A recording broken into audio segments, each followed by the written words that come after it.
Greetings to all viewers out there, and especially greetings to those in the vinyl community who might just be watching this. Hello, I'm Peter Scove and this is Music as a Journey. This is another unanticipated video. I mean, I scheduled my videos for this year, and out of the first 3, including this one, 2 of them were unscheduled.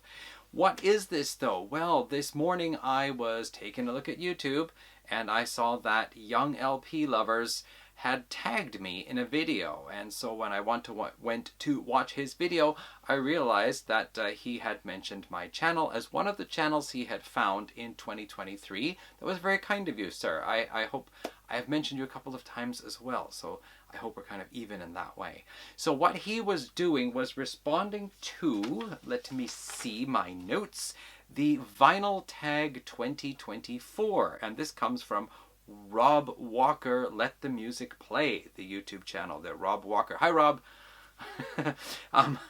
And what this is, apparently, I mean, I don't know, but I think I'm finding out that every year somebody gives a list of questions that you should, if you wish, try to answer, answering questions about what you have in your collection.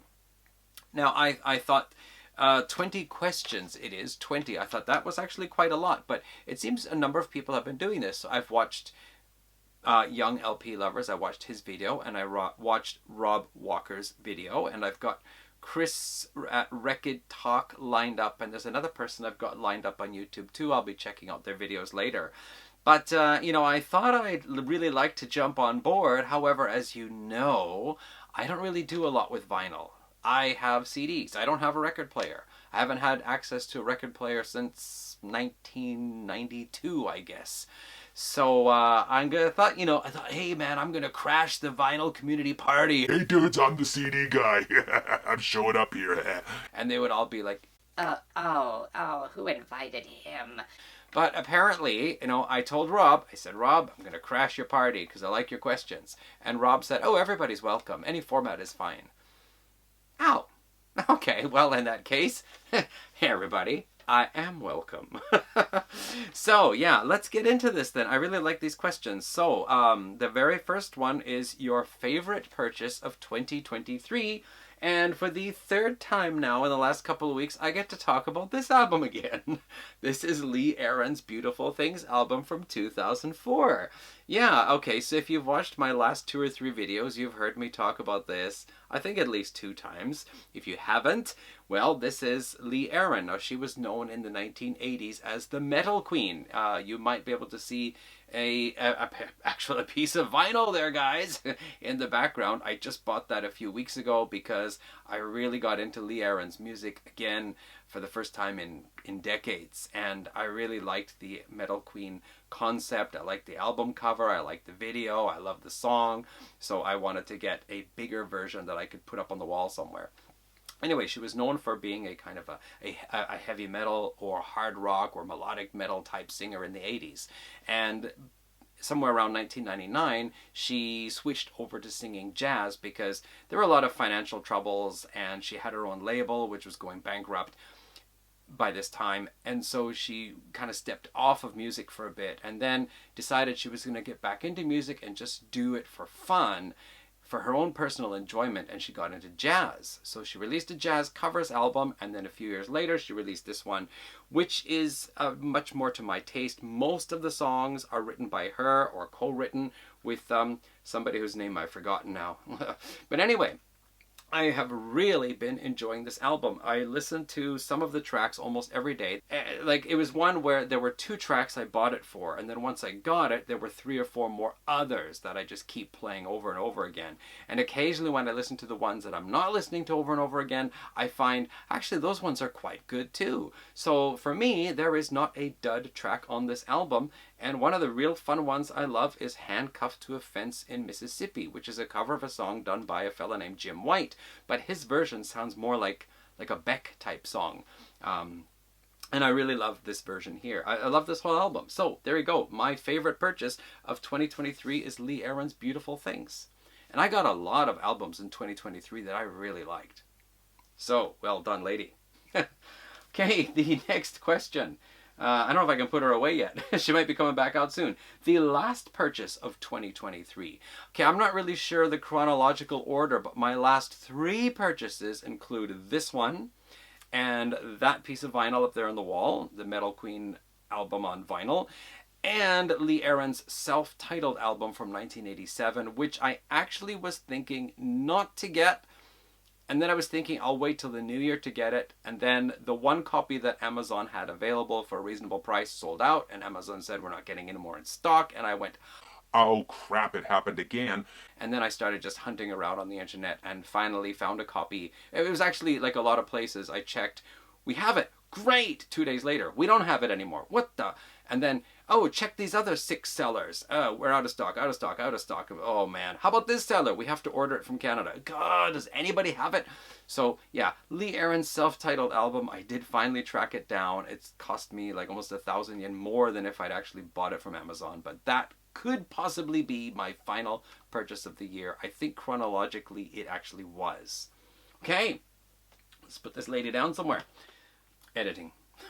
Okay, let's see here. The third question is 2 albums in 1 year by a band. Okay, well that was pretty easy because there are a lot of bands in the 1970s and even 1960s who did that. 2 albums in a year. I'm going with Nazareth, Razamanaz, and Loud and Proud. I think these were recorded about 5 months apart, if I remember correctly. Roger Glover producing both of them. This was the Nazareth going into the studio with Roger Glover and feeling kind of nervous, and this was the Loud and Proud, very confident Nazareth knowing what they're doing in the studio with Roger Glover. 2 terrific albums. If you know them, you know what I'm talking about. I hadn't heard this for years, and when I finally got the CD and played it in the car, I found, wow, man, I can sing along to pretty much every song. That's cool. Okay. Nazareth. Let's see here. Music from 1 decade. So question number 4. If you could listen to music from only 1 decade, this was super, super tough because, of course, I love music from the 70s. I love, like, a lot of that early prog stuff. You know, Yes and Genesis and Camel and Gentle Giant, of course, Pink Floyd, Moody Blues, ELP, Jethro Tull, man, the list goes on. There are just so many bands I love. And again, also, I'm really big on early heavy metal, the proto-metal years, or, you know, first wave of heavy metal. So, I mean, you've got, you know, Deep Purple and Black Sabbath, Uriah Heep, Nazareth, of course, Sweet, Led Zeppelin, early Queen. Oh gosh, many. So there's so much from the 70s that I love. But then again, I am also a teen of the 80s. And honestly, there is a lot of 80s music that I do really love. And I'm reminding myself of that. I kind of have this stigmatic image of the 80s for being overproduced, and a lot of the music that I actually did enjoy, a lot of those bands later on got that overproduced big production sound, which I don't like. But there are truthfully so many albums from the 80s that I love, so it could be the 80s. But then again, a lot of my favorite bands actually got their start in the 90s.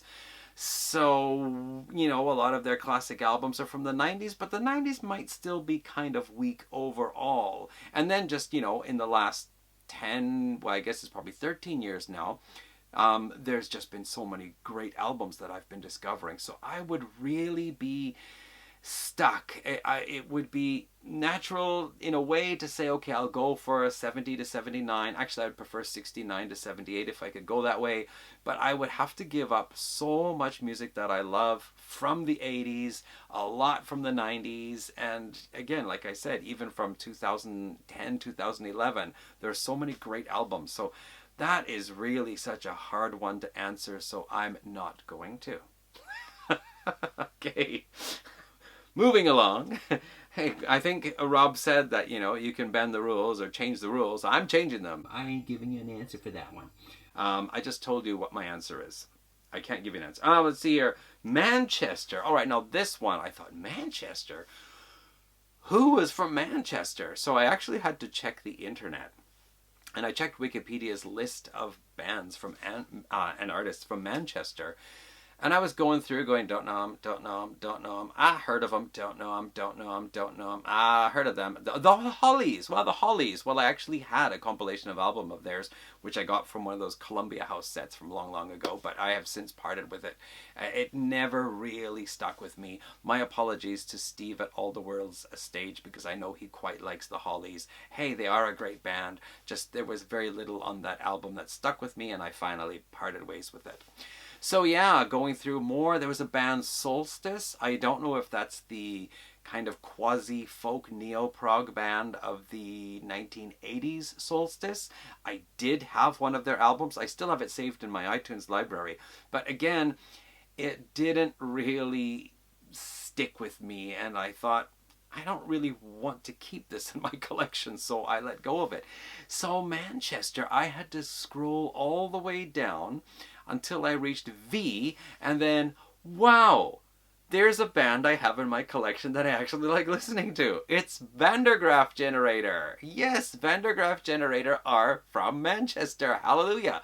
So, and you know, I just a few days ago reorganized all my CDs, and I've got all this 70s stuff back here, a lot of 70s prog or 70s hard rock, and it ends with Thin Lizzy at T.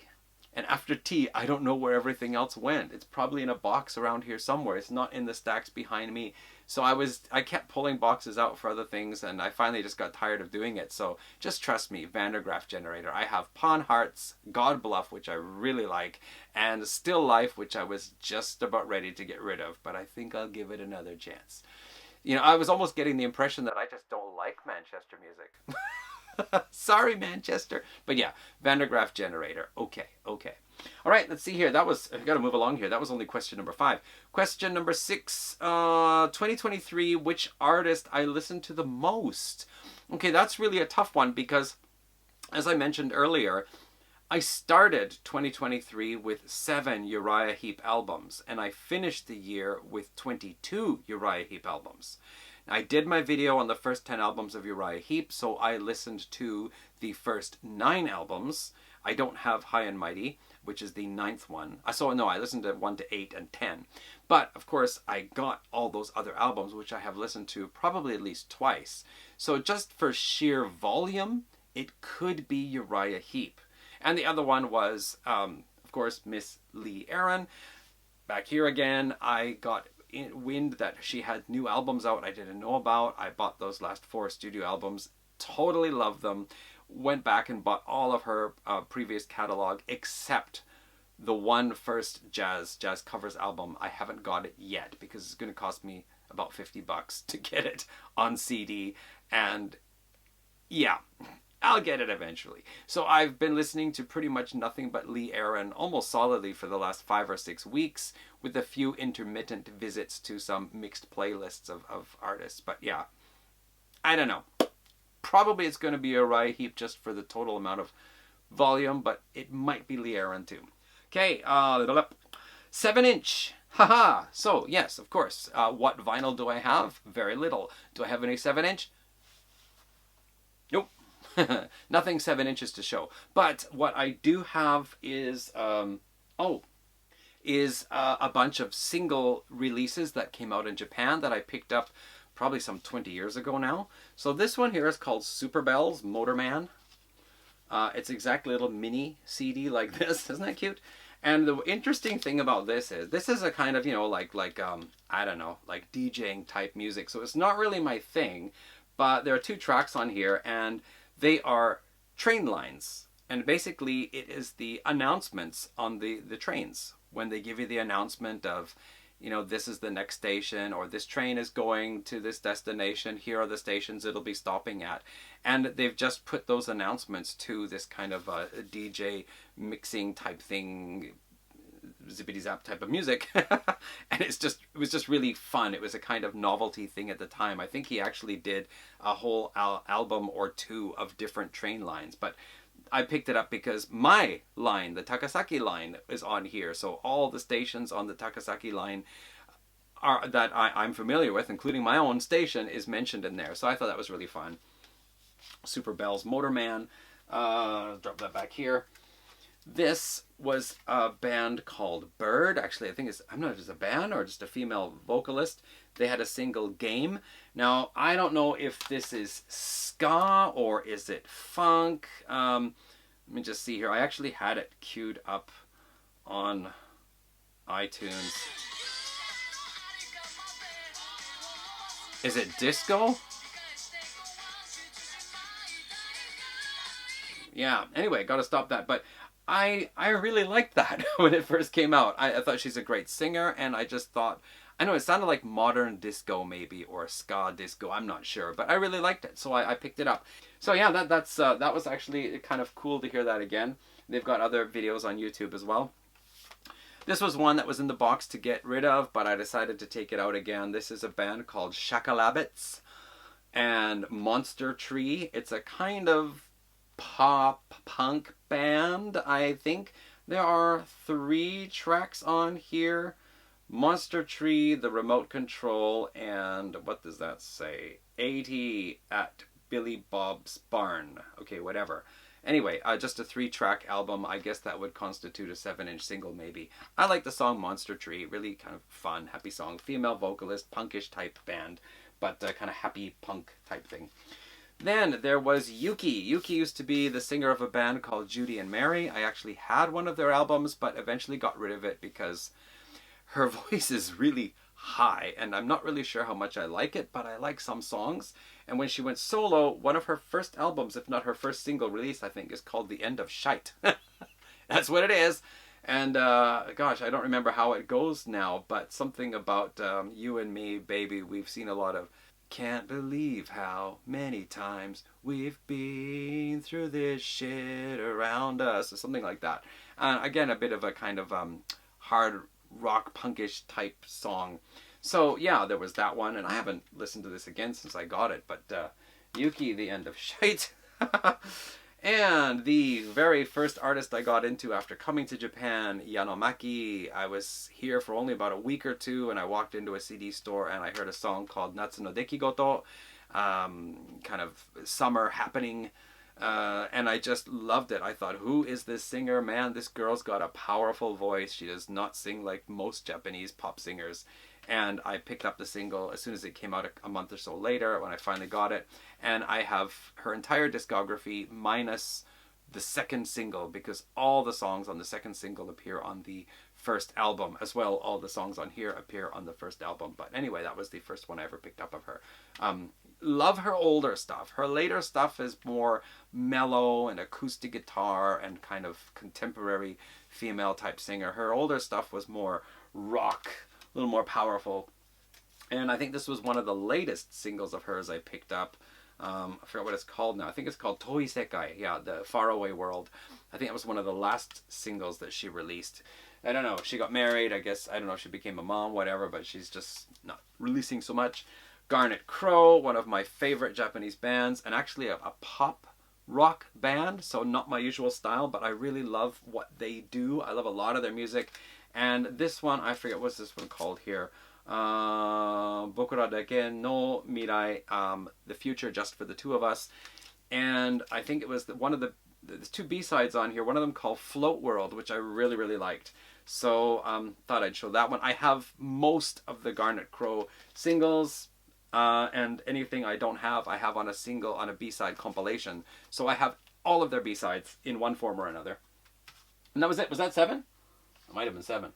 Oh, 1, 2, 3, 4, 5, 6, and 7. There we go. That's my 7-inch singles, people.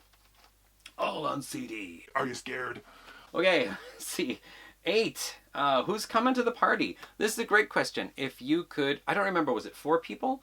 Let's say 4, because I wrote down 4 names, so it's probably 4. But if you could invite 4 people to a dinner party who are in the music industry, either past or present, deceased or alive, who would they be? And I really started thinking about this. Like, would it be John Lord? Would I want Richie Blackmore there? Who would it be?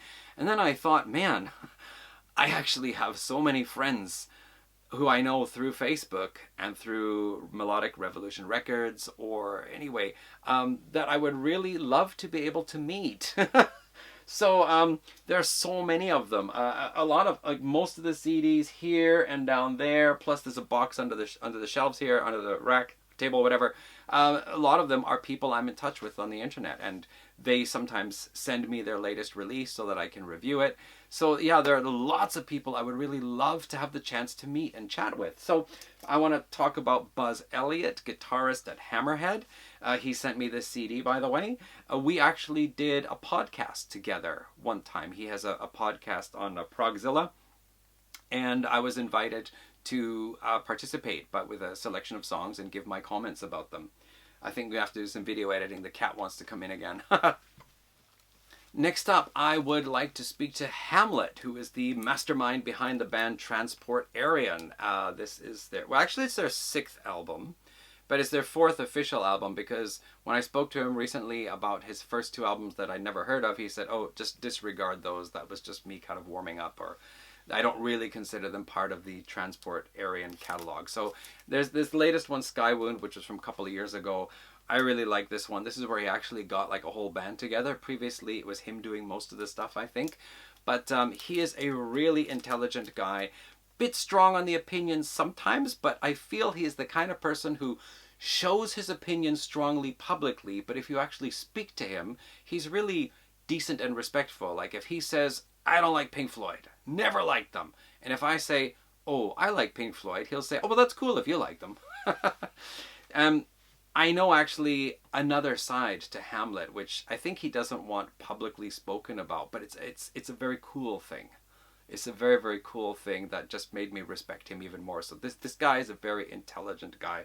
I would definitely love that. Occasionally we have exchanged messages on Facebook a little bit, and I just thought, man, I would really like to just sit down with a beer or two with this guy and just chat. He's awesome. Okay, then I gotta give a shout out to Gordo Bennett at Gore Music. I have a t-shirt of this, which he sent me, and under his other act called Gore Fusion, he has recorded 2 instrumental singles that he released. I did the artwork for them, and he sent me a t-shirt with one of them. I should have actually worn that one today. But yeah, so Gordo Bennett, we exchange messages from time to time. Super charming guy, really like him. He lives on top of a small mountain. I think out near Buffalo or something like that. But yeah, he's great. He's one of my buds, I guess. One of my friends I never met. And last, I gotta give a shout out to Colin Tench, who passed away in December of 2017, only days after completing his 2nd solo album, Minor Masterpiece, Colin Tench Project.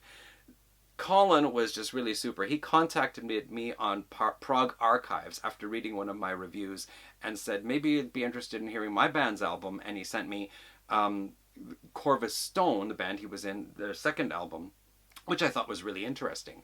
And we just struck up a friendship through that. And so while he was working on this album or his previous solo one, he would sometimes send me a message. Like the timing, he was in Sweden. He's an Englishman. He was an Englishman who was living in Sweden. The timing would be that I'd be walking home at night from the station, and my phone would go bzzz, and it was a message from Colin. And he would say, hey, I got this new song ready to go. Would you like to give it a listen? And I'd listen to it. And I always thought, like, do you want me to give a really critical review or tell you, like, the bass needs to be more in the mix or something? But he just wanted to hear my opinion if I liked it and what I liked about it. So that was cool. He would ask me these things, you know. And okay, you like it, that's great. And then it would come out on the album later on. I always felt like, I don't really know why you're asking me, but anyway, that was really awesome. So I really would have loved to have the chance to sit down with Colin sometime and chat. He was just such an awesome guy. Okay, so yeah, Buzz Elliott, Colin Tench, Gordo Bennett, and Hamlet. Okay, I'm sure my video is going to be way longer than everyone else's. People we lost in 2023. Okay, 2. I think you're supposed to mention 1. I'm going to mention 2 because 2 of them are very important. First of all, the lead guitarist on this album. Say vinyl. Here we go. Here we go. I got vinyl.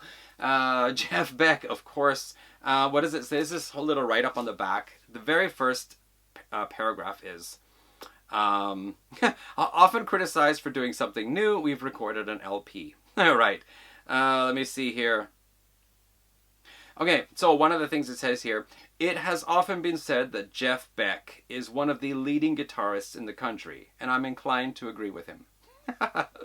So yeah, Jeff Beck. Now, I am not like a huge, I mean, I don't know anything that he did after Truth and Beck Ola. I really don't. I know the only recordings of his that I have are with the Yardbirds. But for me, the work he did with the Yardbirds was just so important for bringing the electric guitar that step closer to what would become heavy metal. And I heard Ritchie Blackmore actually say the same thing, that it was Jeff Beck who really encouraged the guitarists, you know, to get more edgy and more gritty in their sound and get more aggressive.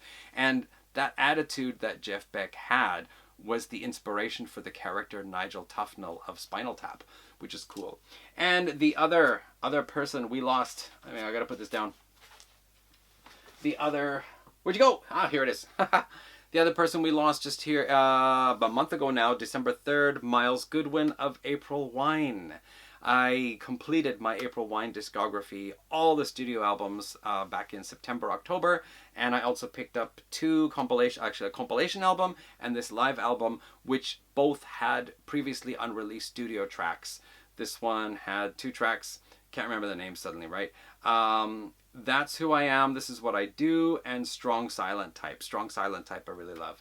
So Miles Goodwin of April Wine and Jeff Beck, 2 people that are important to me. April Wine because they're such a legendary Canadian rock band and they've got so many great songs.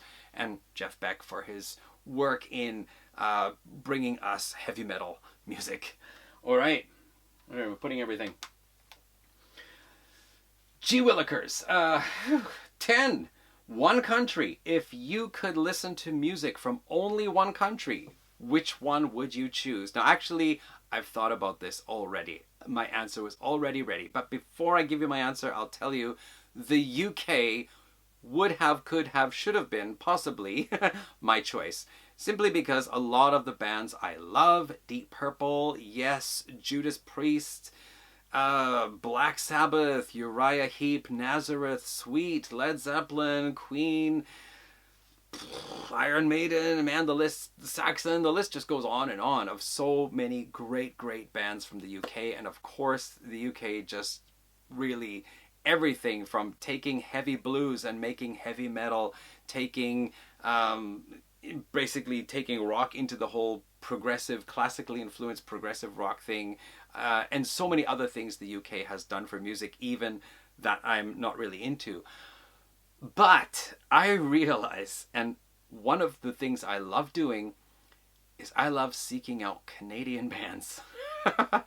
2 reasons. One, I am very proud to support Canadian musicians, Canadian artists. And the other thing is that I love to root for the underdog. The guy who's out there working so hard and doing his best and doing a really great job and just not receiving the same credit as his neighbors because they've got more money or more clout or whatever. That's the one I'm rooting for. And in my searches for Canadian music, I have found so many great artists and albums and songs which just, you know, some of them are recognized internationally, but most are not. And a lot of them are just hidden gems, hidden treasures. And I just love it when I watch an American YouTube channel where an American is saying, why wasn't this band bigger? I can't understand it. So, you know, we're talking Sloan and the Tea Party and Matthew Good and Lee Aaron and Blood Ceremony and Unleash the Archers and April Wine and Triumph and Razor and Sacrifice and Voivod and Cryptopsy and Beyond Creation. I think probably over a third of my collection is actually Canadian bands, and I have sometimes felt that I enjoy listening to these albums so much that if I could not listen to albums from any other country, I would be cool with that. So my answer, quite clearly for me, is Canada. So that's my answer for question number 10. We have 10 more questions to go. Are you still with me? Let's see here. Channels that I discovered this year. I did actually give shout outs to a lot of people in my wrap-up video. But again, just to cover Chris Prophy, thank you so much to Chris because he directed some traffic my way. Steve at All the World's a Stage. My new YouTube bud, love the guy. I love so many of his videos. He's cool. Jakob in Denmark. I just think he's really nice. I actually haven't seen any of his videos recently. I've got to go check him out.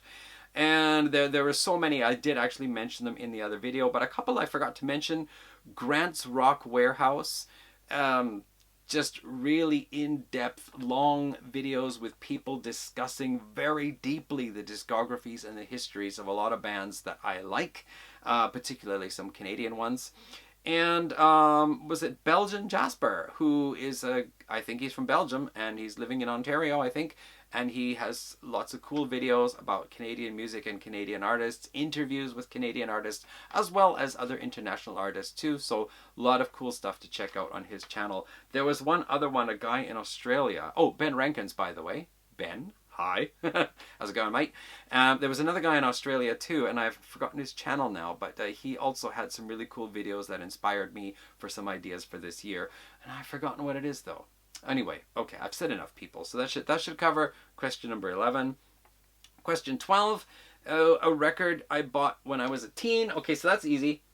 Record, vinyl. Vinyl people. Here we go.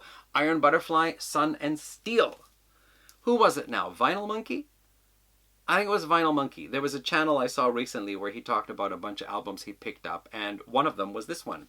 So I actually don't have this on CD, and I've been thinking to get it. This is the second life of Iron Butterfly. I think they split up after Metamorphosis, their fourth album, but Eric Braun, the guitarist from Inagata Davida and Ball, put together the band again with Ron Bushy, the Iron Butterfly drummer, on all the albums, and they did 2 albums, Sun and Steel and Scorching Beauty, both of which I have. I got this as a teen because around 1989 or so, I was 18, my dad brought home a record player because he had lots of albums. He and my mom had lots of vinyl albums, and they wanted to listen to them. And so I was really into this late 60s, early 70s hard, heavy music, most of which was not available on cassette at the time. So I used to pop over the border. My city, Surrey, is on the border to Washington State, and used to pop over to Bellingham, and there was a store there selling lots of vinyl for like $1 or $2 American dollars. So I picked up a lot of stuff that I couldn't get on cassette. So yeah, there you go. An album I bought when I was a teenager, and it's on vinyl. Ooh hoo hoo. Okay, let me see here. What else do we have? That was question number 12. So question number 13, a soul or funk album. It's not in my collection. I don't buy anything soul or funk, not because I have anything against it. It just, I haven't really gone that way. However, there is one album, I think there is a song on here that I would probably say must be funk. I probably do have some funk on some albums, right? But Janis Joplin, I got them Old Cosmic Blues Again, Mama. A neighbor across the street lent this to me on vinyl back in 89 or 90 or so. And I loved a couple of songs on here. Try a Little Bit Harder was really cool, but it's, what was it? As Good As You've Been to This World, which is track number 4 on the CD. That has like a 2-minute instrumental, and I swear it must be funk, because I once saw a video of a band playing funk, and everybody in the band was just bouncing up and down. The guitarists, the brass players, the singer, everybody was just bouncing up and down in unison. And I feel this opening 2 minutes with the saxophone and trumpet solos, you can bounce up and down to that too. So it must be funk. And a thing I discovered later on was that the Cosmic Blues band is from Canada. Janis Joplin teamed up with a Canadian band for this. So that's cool. I think they were also playing on the Pearl album too, maybe, if I remember correctly. Might not be. Okay, what else are we looking at here? Soul or funk. 14, an album everybody has. Dun da da da. Tubular Bells by Mike Oldfield. Pretty sure everybody has that. The previous videos I watched, albums everybody has. One of them was Fleetwood Mac Rumors. I don't have it. The other one was Michael Jackson Thriller. I don't have it. So, sorry, I'm not part of that one. But I'm guessing maybe Tubular Bells. It's either that or Pink Floyd's The Dark Side of the Moon, right? But there you go. Mike Oldfield, Tubular Bells. I've probably listened to it about 2 times. Okay, and then an album that probably nobody has. So the first one that came to mind, this is actually just an EP. This was a Japanese band called Yogurt Poo. Seriously, Yogurt Poo. That's the name of the band. But it's P-O-O-H, so I don't know if that means poo like Winnie the Pooh. I think if there's no H, it's a little bit more serious. But anyway, this was their first release, and there are 2 or 3 tracks on here that I really love. Very alternative, punkish style, and it's one, I forget the name now, SPW I think. is just like, 1, 2, 3, 4, da da da da da da, and just really like the guy is shouting, his vocal cords are blowing. And I love that. It's just full of so much energy. So there's that. And if an EP doesn't count, then how about another slab of vinyl for you people?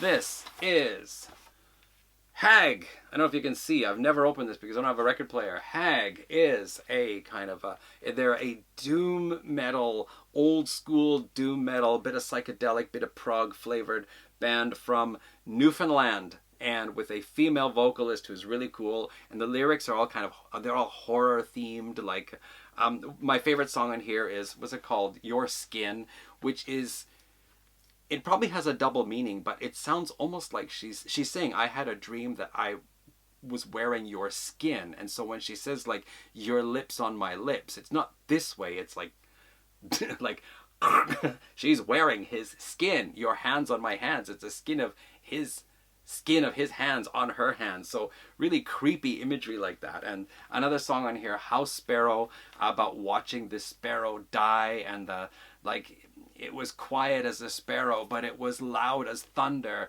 It began to drag me under, or something like that. So I really love this album. It came out in 2020. I've talked about it. I've played samples of music from this in other videos. I bought the t-shirt.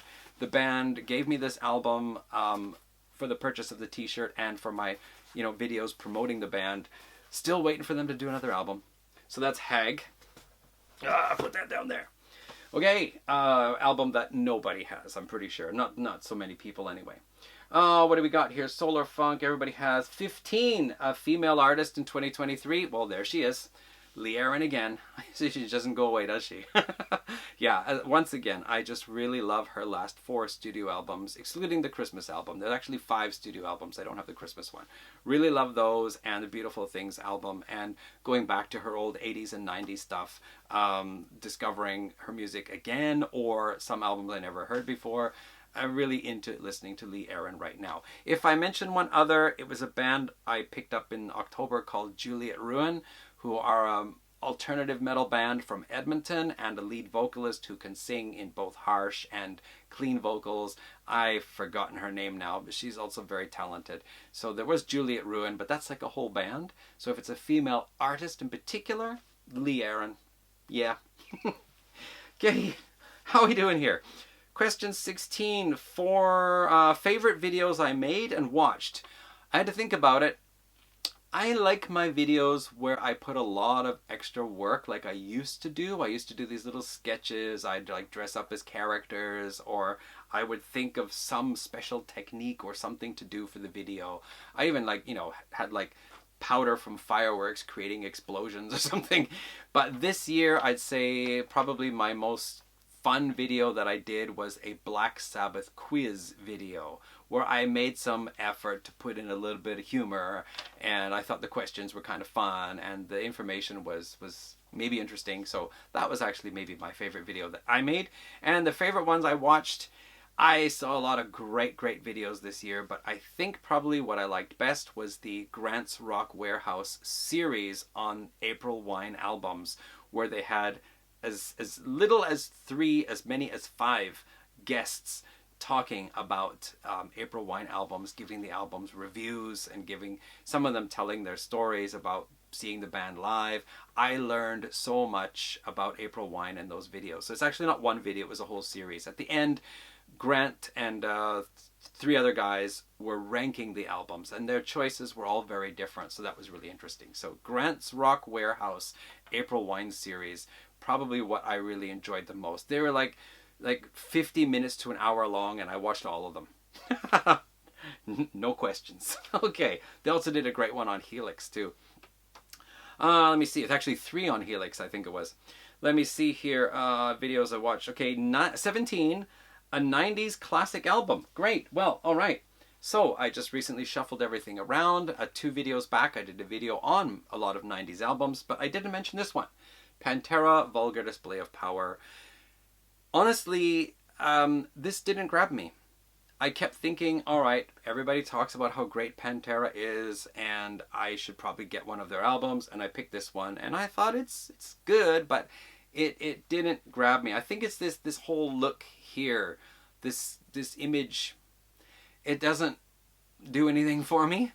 But Pantera, this one and the next one, Beyond Driven, are very important for heavy metal or for metal music because it's been said by a number of people that this is where the production of extreme metal went up, like tremendously improved. And thanks to this album and the next one, the sound of heavy metal albums from there on in became so much better than the way they were in the 1980s. There was a lot of struggling to deal with, extreme metal in the 80s. Happens all the time. Even in the 60s when, the Sonics started getting really loud in the studio, they couldn't handle it. The needle was popping into the red all the time.